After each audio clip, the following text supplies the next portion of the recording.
I'm Courtney with Backstage with Courtney, and we are here at Gulf Coast Gym with Kirstie Lovelady. Now, she's a very special young lady because not only is she a performer for this show, but her parents have also put on this wonderful event. So tell me where you're from. I am originally from New Orleans, but grew up in Nashville.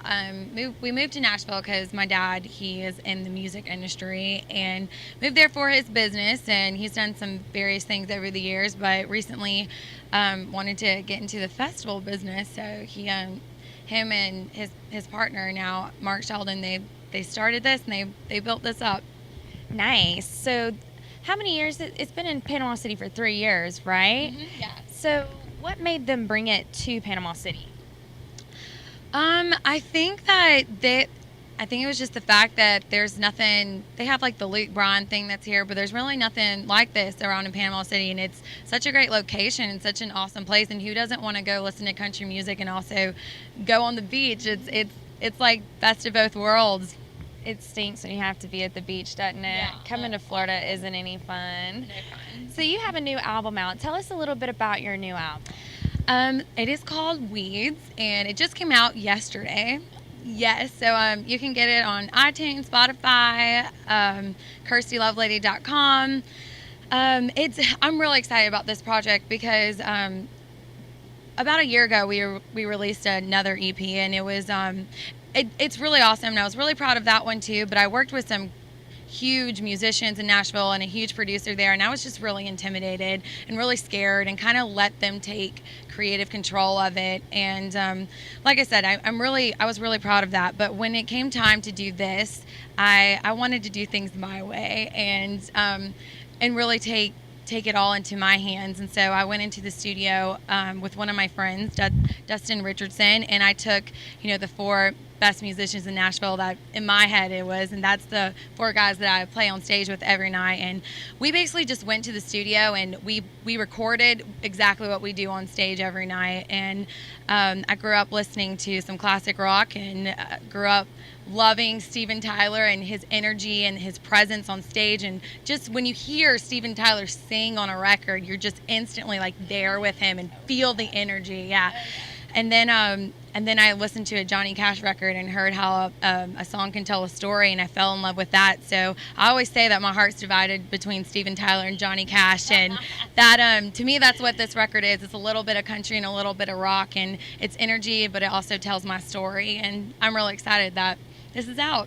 So everything that motivated you to write for the album actually came from your previous experience in the studio with the people who can be intimidating because they've been in the business for so long, and sometimes you get told what to do and you lose your creativity, to being 100% in creative control. Would that be correct? Yeah, absolutely. I kind of just made the revelation this past year that I'm going to make the music that I want to make, and I'm going to write the songs that I want to write, because whether radio or label or anyone picks it up and listens to it or not, and whether you fall in love with my music or it might not be your taste, it's still, at the end of the day, it's 100% me, and it's who I want to be represented as an artist. And that is what's most important at the end of the day, I think. I don't think you're giving yourself enough credit, because it doesn't sound like to me you're just an artist. You're also a writer. I love writing songs too. I went to my dad when I was just really little, probably like 5 years old. I'm like, Dad, I want to be a singer. And he'd always be like, great, learn how to write songs. Yeah. And of course, 5 years old, I had no idea what that meant. I'm like, no, I want to sing. But as I've gotten older and I realized just the outlet that songwriting brings, it totally changed my life. And I'm in love with songwriting. Now, tell me a little bit about these 4 musicians that you perform with. On this record, I actually had, so the 4 guys who I are in my band and play with every night, Eric Mallon, Elton Charles, Trey Cochran, and Clark Singleton. They're on the record, and then also I have this awesome band called Them Dirty Roses. I may know who they are. Yes, we just discovered she grew up with them. Yes, I did. Yes, I did. Friends. Yeah, they're being featured on a track that's on there. It's called Head On, and that is a song that James and I wrote, and we actually wrote it last December, and we wrote it because we both had a similar situation and was dealing with actually the same person in the music industry, and this particular guy was just being kind of verbally abusive to us, and really was just, everyone has that person in their life where they're just bullies. It doesn't even matter how old you are, that you always will deal with those bullies. And this guy was just trying to tell us that he didn't think that we could do what we wanted to do, and that we weren't good, and we'll never be talented enough, and all this stuff. And James and I, we went to write, and it turned into just this venting session, and we ended up talking about this for literally, I think, like 2 hours or 3 hours just straight talking about this guy. And then we finally were like, okay, we just need to write this. So I think the actual song, it took about maybe 20-30 minutes to write. It just like totally flowed out of us. And then when I went in the studio to record it, it just didn't feel right without them. So I had to bring those 4 boys on, and we actually just we recorded it, but we shot a music video for it, and that premiered last week. Yeah, and I feel so bad because I didn't know. So we actually shared this music video before we started interviewing for this segment. So I definitely am going to be sharing that music video on all of my social media sites.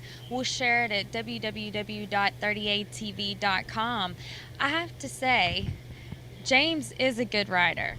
Oh, he's incredible. He's awesome. I love writing with him. Like I said earlier, it's not, when I sit down and write with him, it's not just, a professional thing. And there's a lot of people that just try to take it too seriously. And when James and I sit in a room, we're doing it, we're venting about something, and we're writing a song because we love to write a song. And if something comes out, it's because it's flowing out of us. It's not forced, and we're not sitting there like, oh, we can beat that line, or I don't know.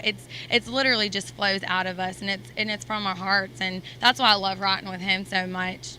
It's very passionate. He's very passionate. He's very understanding. He's a good listener. And I think that the music that he produces and the lyrics that he writes, it's not just from what you guys went through, but also the friendship that he develops with you as well. Would you agree? Yeah, absolutely. And he can sing. His voice is just so awesome. Yes. It's so awesome. I'm really proud of those guys. We all came from the same city, so I'm so proud. And when you shared that video with me earlier, it just gave me chill bumps all over, and I was so excited. So, okay, so kind of what's your warm-up ritual before you perform? My warm-up ritual, probably, Kirstie, hurry up, you're late. No, I'm just kidding. I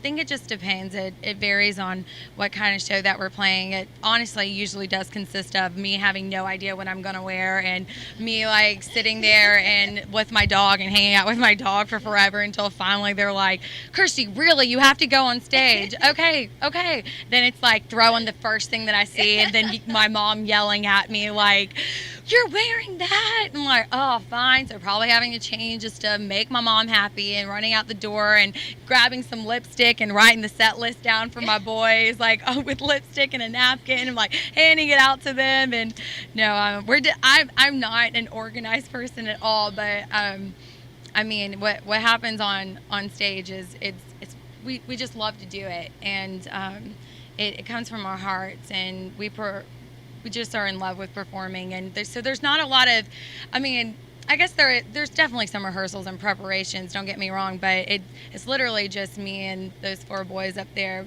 Just, it doesn't matter if we're on a huge Gulf Coast Jam stage opening up for Keith Urban, or if we're, playing in front of like a club in front of like 10 people. We play because we love doing it. Where can we see you after Gulf Coast Jam, and how can we follow you as well? If you want to tell us a little bit about your Facebook page or your Twitter or your website, so that our viewers can actually go and follow you. Yeah, KirstieLovelady.com, and it's spelled KirstieLovelady. I know it's such a complicated name.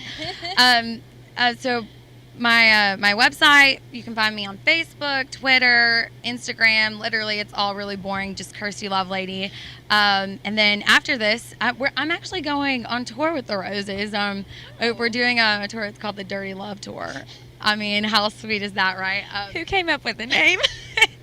I mean, I don't remember exactly. I think we were saying it as a joke one day, and then we're like, oh wait, that's actually happening. It's really going to be called the Dirty Love Tour. So I'm hitting the road with those guys, and it's actually the second time that I'll be touring with them, which I'm so excited about. I love being on the road with them, and we're going, staying in the southeast area, so doing the Alabama scene, the Georgia, Mississippi, all that. We're also going to venture out to New York this time, do some New York, and hopefully go to the Wisconsin area as well. So really anywhere and everywhere. So if you are watching this and you're like, hey, we're in Oklahoma and they should come, we will totally come. Okay. We will go anywhere.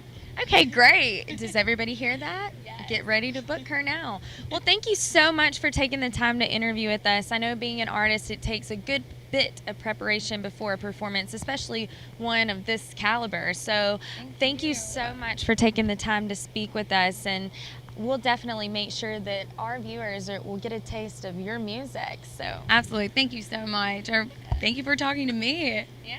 Well, good luck, and we look forward to keeping up with you in the future. Yay. Thank you so much. I really appreciate it.